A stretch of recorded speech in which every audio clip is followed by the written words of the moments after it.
हम सबको पता है पोको के मदरबोर्ड से रिलेटेड काफी सारे इश्यूज आए हैं। हम लोगों ने देखे हैं पोको F3 Pro और दूसरे सीरीज के जो फोन थे उनके मदरबोर्ड डेड हो जा रहे थे। जैसे ही फोन को अपडेट करते थे उसके बाद ऑटोमेटिक मदरबोर्ड जो है वो डेड हो जा रहा था। बिग बिलियन सेल में जो पोको F5 का प्राइस है वो 28,000 से कम करके 23,000 कर दिया गया है और उस पर भी कार्ड ऑफर लगाने के बाद आपको 21,000 रुपीज का पोको F5 देखने को मिल जाएगा। फिर भी लोग पोको F5 खरीदने से हिचक रहे हैं, डर रहे हैं। तो क्या यह डर सही है या आपको पोको F5 खरीदना चाहिए? इस वीडियो में इसी टॉपिक पर बात करते हैं। हाल कुछ समय पहले ही बहुत सारे पोको के केसेस आए हैं जिनमें पोको का मदरबोर्ड जो है वो डेड हो रहा था। बहुत सारे लोग इससे नाराज थे और प्रॉब्लम ये नहीं थी कि पोको का मदरबोर्ड डेड हो रहा था। देखिए, हर एक ब्रांड के साथ कभी ना कभी कोई ना कोई प्रॉब्लम जरूर होती है, वो कितना बड़ा ब्रांड क्यों ना हो। आप आईफोन देख लो, आप सैमसंग देख लो। जब आईफोन 6s लॉन्च हुआ था उस समय बहुत सारे लोगों ने ये टेस्ट करके दिखाया था कि अगर उसको इस तरीके से मोड़ दे तो पूरा का पूरा आईफोन जो है वो मुड़ जा रहा था। सैमसंग की बात करें तो सैमसंग की नोट सीरीज जो है वो फट रही थी। ये कोई नई बात नहीं है कि पोको के साथ पहली बार ऐसा हो रहा है। प्रॉब्लम यह है कि पोको के जो सर्विस सेंटर पे डीलर्स हैं उन्होंने इस चीज को अच्छे से डील नहीं किया। यह सबसे बड़ी प्रॉब्लम है और इसके कारण पोको की निगेटिव इमेज बनती चली गई। अब चलिए इस वीडियो में आगे बढ़ते हैं और बात करते हैं कि क्या आपको पोको F5 लेना चाहिए। पोको फोन की अगर बात करें तो इसका कॉन्फ़िगरेशन काफी तगड़ा है। अब देखिए, इसमें आपको स्नैपड्रैगन की तरफ से आने वाला 7+ Gen 2 देखने को मिलता है, लेकिन इसका मतलब ये नहीं है कि ये जो प्रोसेसर है ये कमजोर है। जो प्रोसेसर है इसका जो स्कोर है, इसका जो परफॉर्मेंस है वो आपको स्नैपड्रैगन 8 Gen 1 के ऊपर या उसके आसपास देखने को मिलती है। मतलब ये एकदम फ्लैगशिप लेवल का प्रोसेसर है। इस फोन में आपको बैटरी देखने को मिलती है 5000 mAh की। बॉक्स के अंदर ही आपको चार्जर देखने को मिल जाता है 67 वॉट का। आपको एमोलेड डिस्प्ले देखने को मिल जाती है जो कि एक काफी अच्छी डिस्प्ले यूनिट है। इस पे आपको प्रोटेक्शन भी काफी अच्छा देखने को मिल जाता है। फोन में आपको 3.5 mm का जैक देखने को मिलता है भाई, जादुई जैक। उसके बाद भी लोगों को ये फोन खरीदने में डर लग रहा है कि फोन लेना चाहिए या नहीं। ऐसा मैंने आपको बोला कि लोगों को डर क्यों लग रहा है। उसका रीजन है कि जो Poco X3 Pro, Poco X4 और पोको M की सीरीज में भी कुछ फोन्स के जो मदरबोर्ड हैं वो डेड हो रहे थे। बहुत सारे लोगों के जो फोन है वो अंडर वारंटी थे तभी उनके फोन डेड हो गए। बहुत सारे लोगों के फोन वारंटी क्रॉस कर चुके थे उसके बाद डेड हो गए। प्रॉब्लम तब हुई जब वो लोग उस फोन को लेकर सर्विस सेंटर जाते हैं। सर्विस सेंटर में क्या होता है, बहुत सारे केसेस ऐसे आए हैं जहां पर फोन अंडर वारंटी है, उसके बाद भी उन्होंने चार्ज किया है। उन लोगों ने उस चीज को फ्री में फिक्स नहीं किया। पोको वालों को यह चीज फ्री में फिक्स करनी चाहिए थी, क्योंकि अगर एक अपडेट आने के बाद आपके फोन का मदरबोर्ड डेड हो जाता है, इसमें जो फोन का ओनर है उसकी कोई गलती नहीं है। ये प्रॉब्लम पोको की तरफ से है और इसका सलूशन भी पोको की तरफ से आना चाहिए था। इसके अलावा भी बहुत सारे केसेस ऐसे हुए जहां पे स्क्रीन पे कुछ इश्यूज आ गए, तो उन लोगों को जो ट्रीटमेंट मिली वो अच्छी नहीं थी फ्रॉम सर्विस सेंटर। इसके लिए बहुत सारा ट्विटर भरा हुआ है, बहुत सारी चीजें आपको देखने को मिल जाएंगी। अब चलिए बात करते हैं इसके सलूशन की। तो देखिए, पोको इंडिया के जो हेड हैं उन्होंने ओपनली इस चीज को एक्सेप्ट किया है। बेसिकली जो हमारा एक कंट्रोवर्सी भी हुआ था, आई थिंक आपका वो भी एक क्वेश्चन आने वाला ये होगा कि X2 और X3 Pro में स्पेशली जो हमारा इश्यूज आए थे, राइट।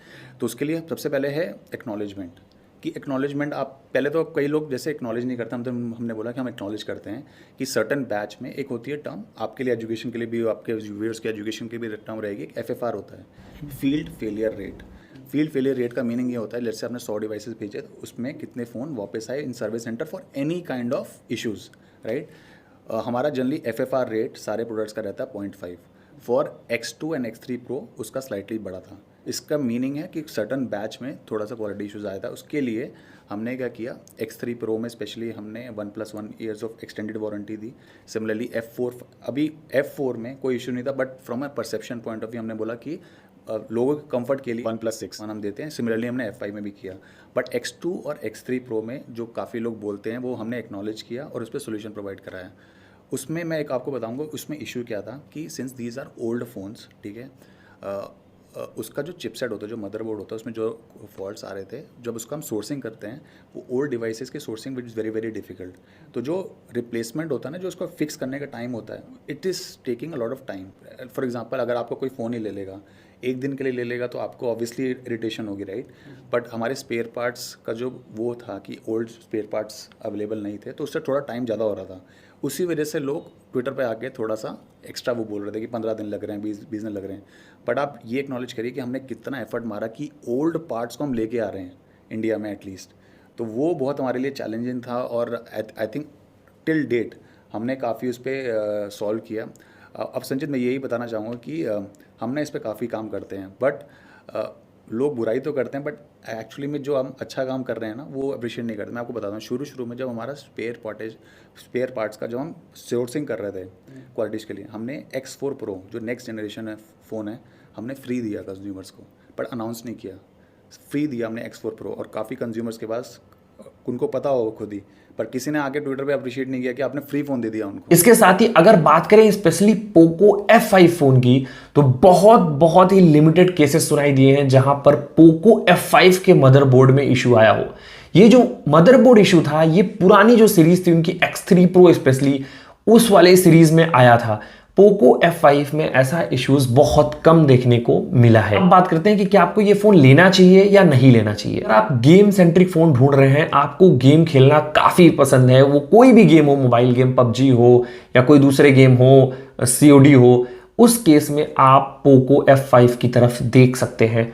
और उसका रीजन ये है कि 25,000 के अंदर ये इकलौता ऐसा फोन है जो आपको 90 FPS पर गेम अनलॉक करके देता है, और उसके बाद भी इस फोन का जो परफॉर्मेंस है वो काफ़ी उम्दा है।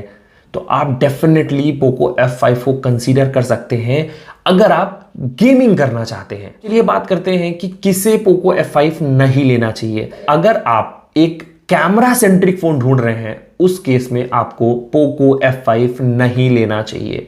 आपको इसकी जगह दूसरे फोन्स देखने चाहिए। रियलमी का देख सकते हो, सैमसंग के फोन देख सकते हो। मैं आपको यह सजेस्ट नहीं कर रहा हूं कि आप पोको F5 जाकर खरीद ही लो। मैं आपको बस बता रहा हूं कि किस केस में आपको पोको F5 खरीदना चाहिए और किस केस में आपको पोको F5 नहीं खरीदना चाहिए। अगर आप पोको F5 खरीदना चाहते हैं, खरीद चुके हैं या इस सेल में ऑर्डर कर चुके हैं, तो आपको क्या करना चाहिए।